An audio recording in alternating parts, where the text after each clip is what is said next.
Hello, dear viewers. I am a global nationalist. I support nationalism in my country, India, and in all countries around the globe. Today is the first Sunday of the month, and so, as per my schedule, I will be making a video about NATO.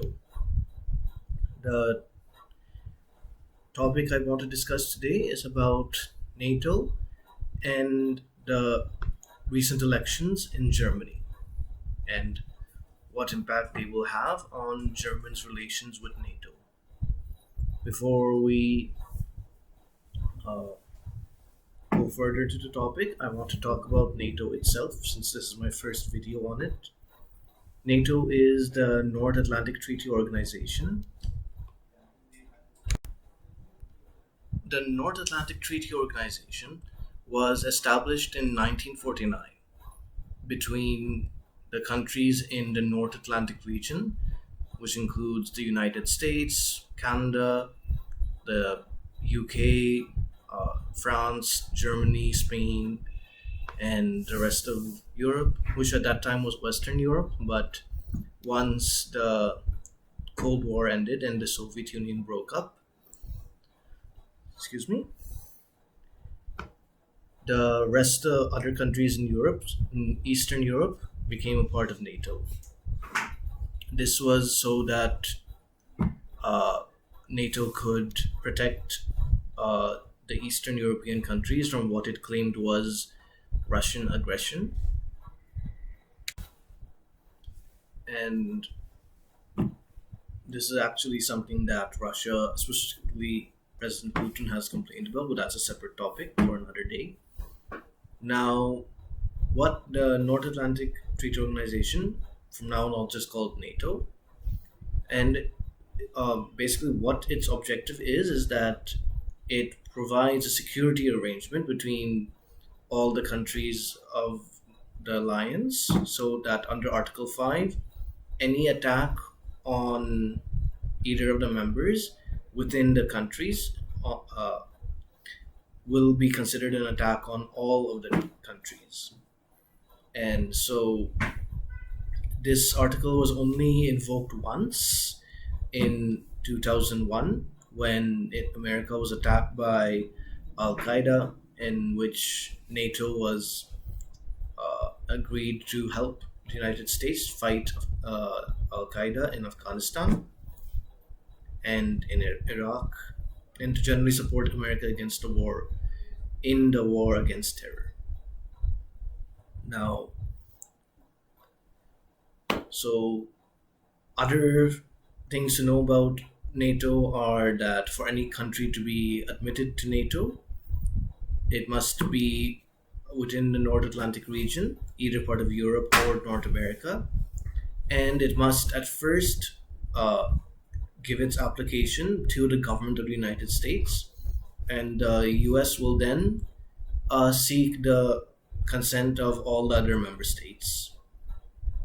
And this is also true for any member who wants to exit the NATO alliance. The same method applies, and that each country in NATO has to provide the same amount of funds for the collective defense, that is approximately 2% of its GDP. And so far, the United States does provide more than 2% actually, and provides around 3% of its GDP to NATO. But other countries like Germany do not fulfill their obligations. And this is something that President Donald Trump, in his term, had brought up.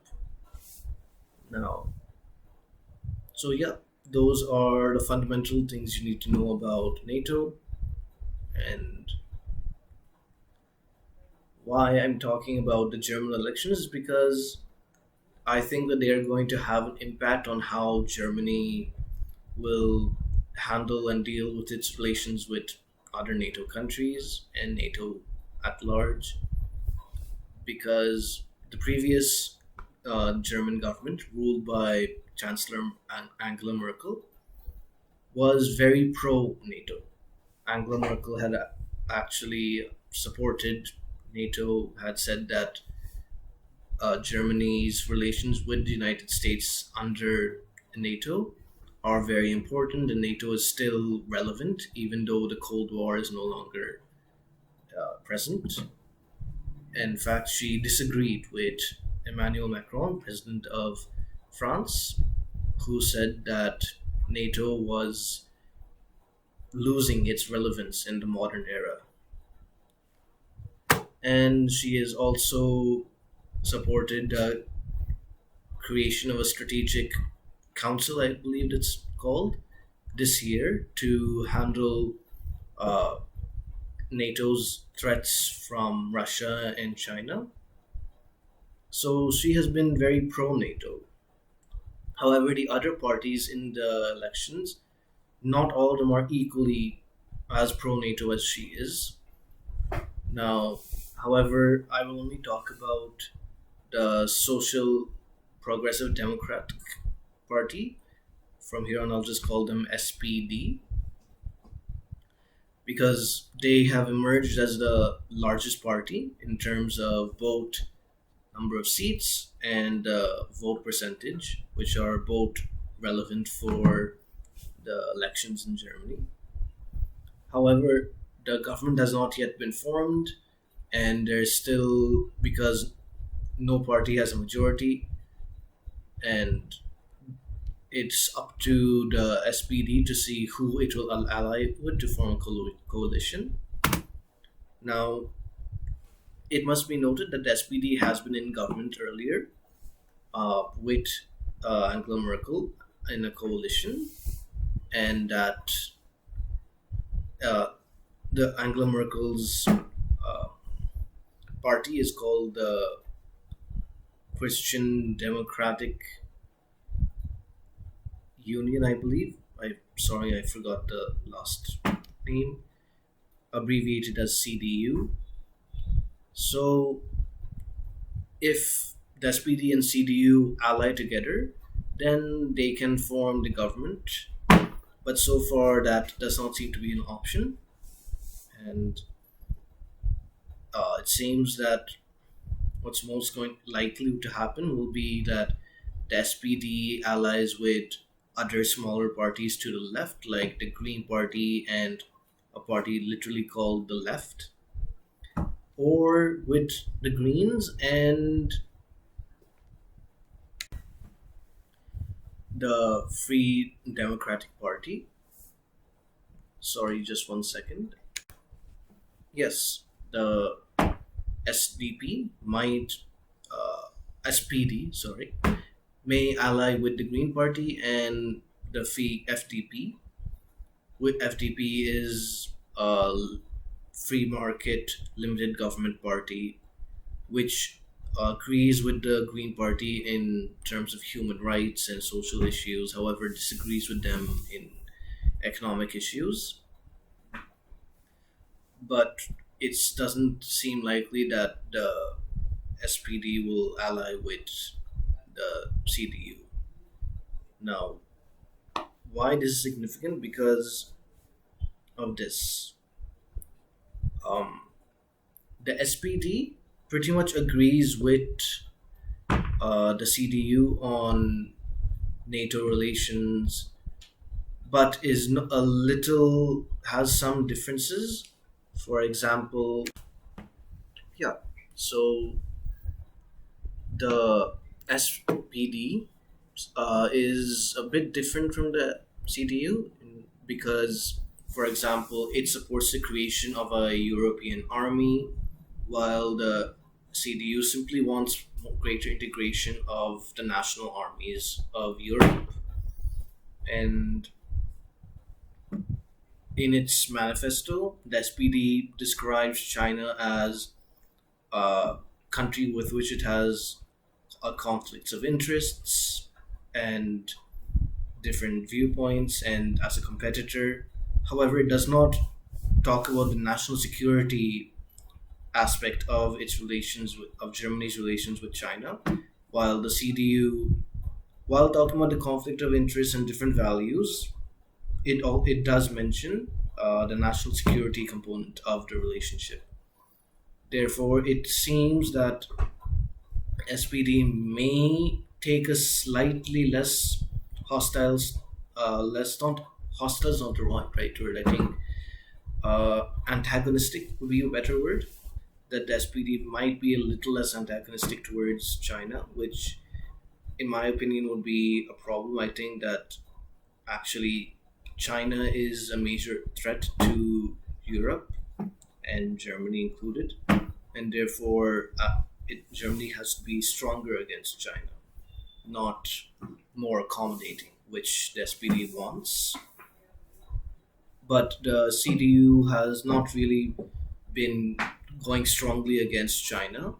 Therefore, I don't think that a government led by the SPD will be much different. However, if the what how the SPD will govern its foreign affairs. Sorry, before I talk about that, I just want to talk about their relationship with the US.